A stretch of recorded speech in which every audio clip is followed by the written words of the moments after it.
Sports brought to you by Jim White Honda. Good evening, everyone. Tyler Segerman here with you. In less than 96 hours, or Saturday, this stadium will be rocking with Rocket fans. Toledo football hosting their home opener against Texas Southern at 3:30.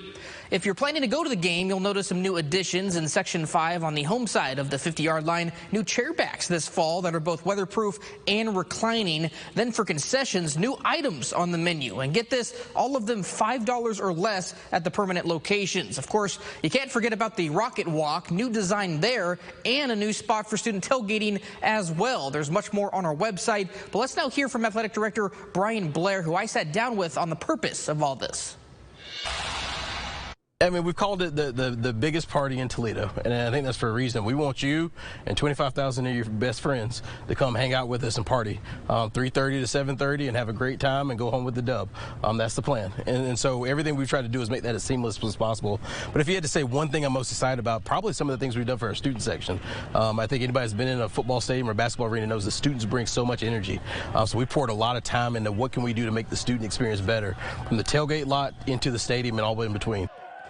Bowling Green also preparing to play in front of their home fans for the first time this season. Deutsch Perry Stadium hosting a matchup with Eastern Illinois at 2 o'clock. Falcons coming off a road loss to Liberty to open the year, but are excited to bounce back, mainly because of what their crowd can bring in terms of energy. We saw that last year with a walk-off win against Marshall to jumpstart their bowl run. Sure enough, that's exactly what head coach Scott Leffler referenced when talking about this weekend's game.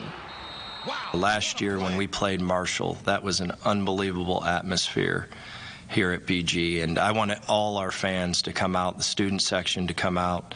It's amazing how much our kids enjoy having people in the stands, and it's an advantage. It really is. We were down in Liberty, and that was a great fan base. And let's get everyone out.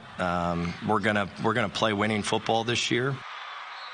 The Diamond, Cleveland Guardians manager Terry Francona hinting at the fact of retirement. Tito, as he's known as, has missed many games due to health the past few seasons, and today on MLB Network Radio said, quote, "It's time. My body is telling me that. My head is telling me that." Francona, who's 64 years old, is in his 11th season with Cleveland and is the winningest manager in franchise history. That includes an AL pennant he helped lead the Guardians to in 2016. To the high school soccer field, Napoleon and Bowling Green squaring off in a NLL Cardinal Division battle. Both teams having not lost yet this season. First half, Bobcats on the attack. Thomas Meek gains possession deep and tries to flip it over the keeper, but ends up pinging off the top of the post. He doesn't give up, though. Corrals it again and fires on net. But check out Zane Peckinpah stepping in harm's way and using the shoulder to keep it a scoreless game. Now that's bravery. They would flip fields drawn at zeros, but BG gets rolling after a quick Grant Saunder goal. Meek with a second chance, and this time he won't miss, connecting on his target and helping the Bobcats remain perfect in league play with a 2-0 win tonight.